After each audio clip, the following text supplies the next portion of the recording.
বিশ্বনাথৰ বুহিগাঙৰ সমীপৰ 15 নং ৰাষ্ট্ৰীয় ঘাইপথত ভয়ংকৰ পথ দুৰ্ঘটনা। থিতাতে নিহত এজন লোক। নিহত লোকজন 2 নং বালিপুখুৰীৰ জয়ৰাম গায়ন বুলি জানিব পৰা গৈছে।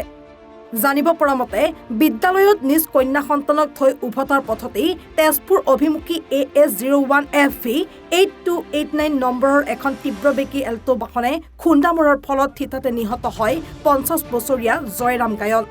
ঘটনা কেন্দ্ৰ কৰি সমগ্ৰ অঞ্চল জুৰি শোকৰ ছাঁ।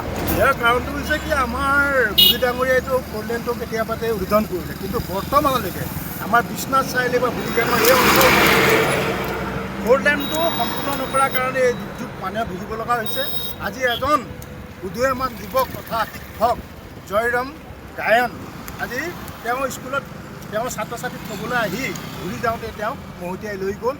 এটা কথা হৈছে কি আমাৰ যিহেতু ফ'ৰলেনটো সম্পূৰ্ণ নোহোৱালৈকে এই অঞ্চলটোতে ইমান দুৰ্ঘটনা ঘটিছে। আমি আন্দোলনো কৰিছোঁ, সিদিনাখন অলপতে আমাৰ ৰাইজ ওলাই আহি পেলাই আন্দোলন কৰিলে বাধ্য হৈছোঁ। গাড়ীত আপোনাৰ যিকোনো মুহূৰ্ততে গাড়ী এক্সিডেণ্ট কৰে, মানুহৰ দুৰ্ভোগ ভুগি আছে।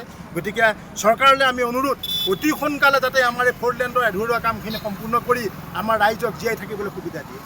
এখন বিদ্যালয় আছে, কোন ছাত্ৰ ছাত্ৰী আছে, তাৰ সন্মুখতে এটা SP অফিচ আছে, কিন্তু এজন ট্ৰেফিক পুলিচ মিলিয়ে কি ক'ব এই ক্ষেত্ৰত? এই ক্ষেত্ৰতো এটা মানে আচলতে দুখৰ বিষয়।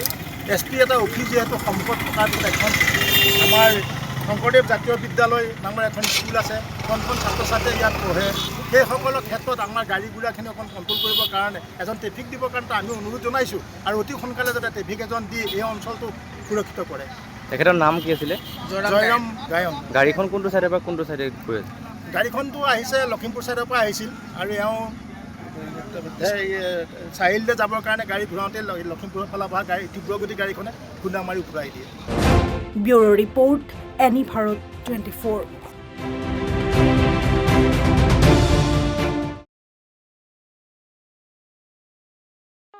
ৰব, আপুনি যে এটা অপৰাধ কৰিবলৈ গৈ আছে, আপুনি জানেনে? এই নাবালিকা গৰাকীক এতিয়াই বিয়াত বহুৱাটো যে এটা অপৰাধ, আপুনি জানেনে?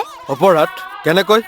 মোৰ ছোৱালী, মোৰ কথা। তুমি যিয়েই নোকোৱা ভূঞা, 18 বছৰৰ তলৰ যিকোনো কন্যা সন্তানৰ বিয়া দিলেই আইনগতভাৱে এক দণ্ডনীয় অপৰাধ। বিয়া দিয়াজন যিমান দায়ী, বিয়া পতাজনো সমানে দায়ী। এতিয়া তাই পঢ়া শুনা কৰাৰ বয়স, খেলা ধূলা কৰাৰ বয়স। তাইক খেলিবলৈ দিয়ক, পঢ়িবলৈ দিয়ক, আৰু চাব এদিন আপুনি তাইক লৈ গৌৰৱ অনুভৱ কৰিব পাৰিব।